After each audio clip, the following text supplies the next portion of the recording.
Bom dia, meus amados, a graça e a paz do Senhor. Eu sou o pastor Rômulo Pereira, da Igreja Batista Palavra da Graça, e hoje nós vamos estudar o Evangelho segundo João, capítulo 20, verso 31, que diz: Mas estes foram escritos para que vocês creiam que Jesus é o Cristo, o Filho de Deus, e, crendo, tenham vida em seu nome. Bom, queridos, então o apóstolo João aqui diz o propósito desse empenho dele de registrar todos esses fatos, de colocar diante de nós os ensinos preciosíssimos de Jesus. Ele faz esse registro, ele escreveu isso, ele se desdobrou para nos narrar da forma mais linda, bela e profunda possível, para que a gente creia, realmente, para que a gente saiba dessa verdade maravilhosa, que Deus se fez carne, que Deus tirou o pecado do mundo, que Deus venceu a morte e Deus lutou por nós.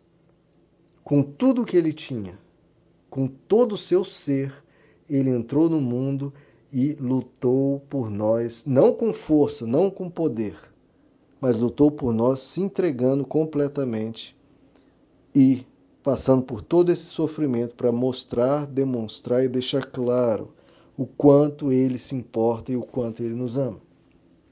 Romanos 15, verso 4 também diz: Pois tudo quanto foi escrito no passado foi escrito para nosso ensino. Olha o propósito das Escrituras. Por que foi tudo isso escrito? Foi escrito para nosso ensino, para que, pela paciência e pela consolação das Escrituras, tenhamos esperança.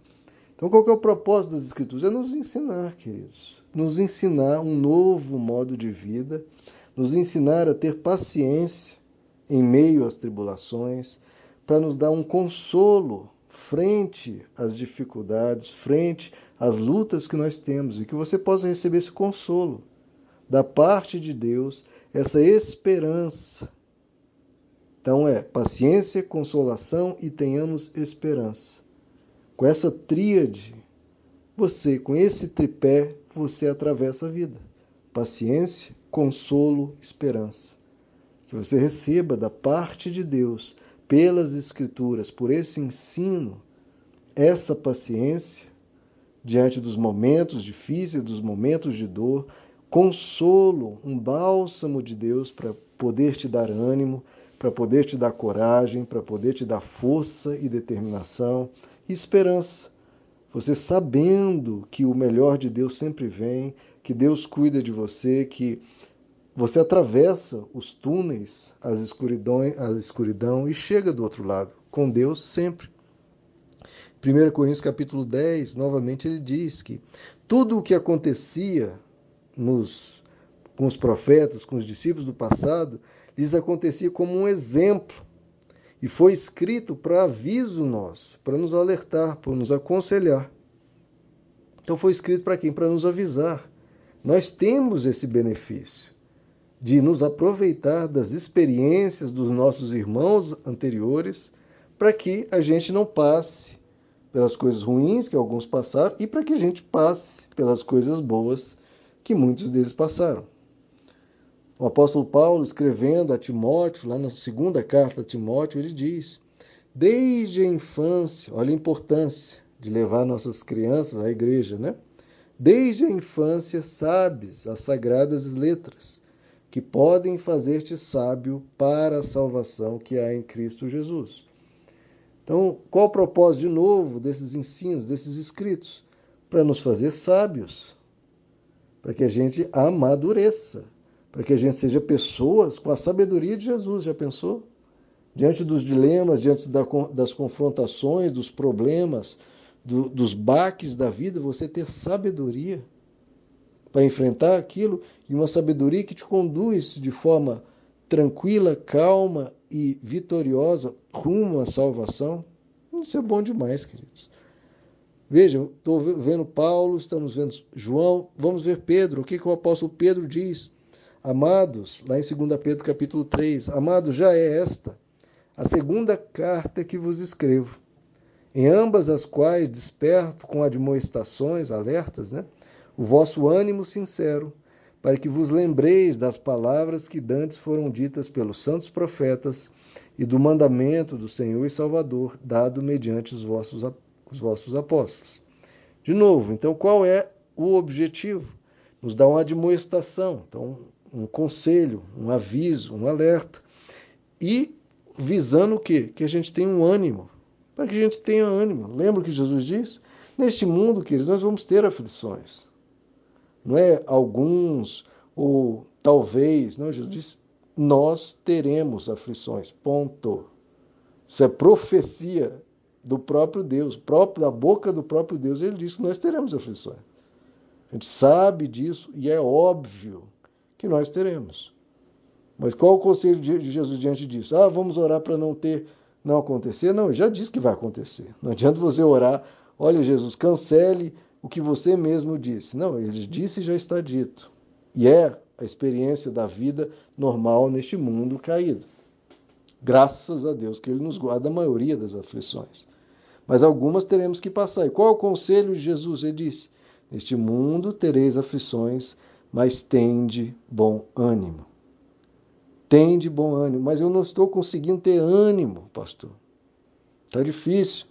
Então, o que é o conselho das Escrituras? Para que, então, que nós lemos as Escrituras? Ele diz, eu escrevo essas cartas, o apóstolo Paulo está dizendo, para despertar em vocês um ânimo sincero. Então, são as Escrituras que vão nos dando pujança, força, coragem, que vai nos alimentando, que a gente precisa dessa força. A gente precisa que Deus vá falando à nossa mente, ao nosso coração, porque as coisas da vida vão falando para nós e roubando o nosso ânimo, nos desanimando, nos enfraquecendo. E do outro lado vem Deus querendo falar conosco, querendo nos dar coragem, querendo dizer, vai meu filho, continua, não desista, persevere, vá mais um passo, mais um dia, vamos adiante, você vai conseguir, você vai chegar lá, é só não desistir, é só permanecer, é só persistir. E Deus falando isso o tempo todo, através das Escrituras. João, Paulo, Pedro, todos falam essa mesma coisa.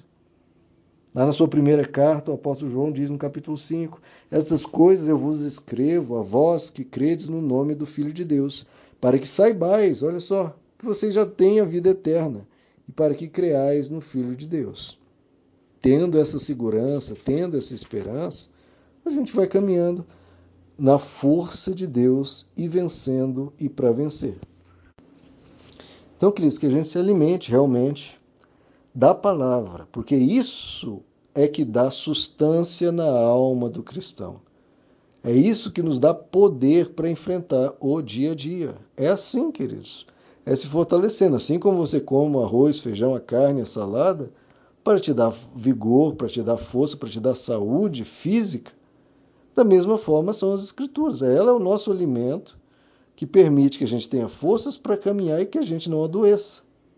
Então vá se alimentando desse ânimo que Deus quer soprar no seu coração. Vá se alimentando dessa esperança, vá se alimentando desse consolo, desse bálsamo. E que Deus vai te fortalecendo e te dando paciência frente às situações da vida. Tenha paciência, meu irmão. Receba o consolo de Deus e saiba que tudo isso aqui é um presente de Deus para você. Todos esses escritos são para Deus estar dizendo a você, diretamente a você, que basta prosseguir. Que Deus vai estar contigo, meu irmão. Deus vai estar com você. E Deus vai te ajudar a atravessar isso de uma forma ou de outra, saiba, no final vai dar Cristo. No final, o resultado é um só, Cristo. Esse é o final da história. Esse é o eterno propósito, como diz o apóstolo Paulo em Efésios, o eterno mistério de Deus revelado nesses últimos dias, que é fazer todas as coisas convergirem em Cristo Jesus. Então tenha essa certeza. Você pode passar pelo que for, mas no fim você vai se encontrar com Cristo. Então o caminho que for necessário para chegar lá, vá, meu irmão, porque você vai chegar aos pés, às portas do céu, diante de Jesus, e ele vai estar sorridente, de braços abertos. Coloque essa imagem na sua mente e deixe que essa imagem de um Cristo feliz em te ver, dizendo: servo bom e fiel, foste fiel no pouco, entra no gozo do teu Senhor. Essas coisas foram escritas para que creiam que Jesus é o Cristo, o Filho de Deus, e crendo, tenham vida em seu nome. Meus amados, que Deus lhes abençoe. A graça e a paz do Senhor.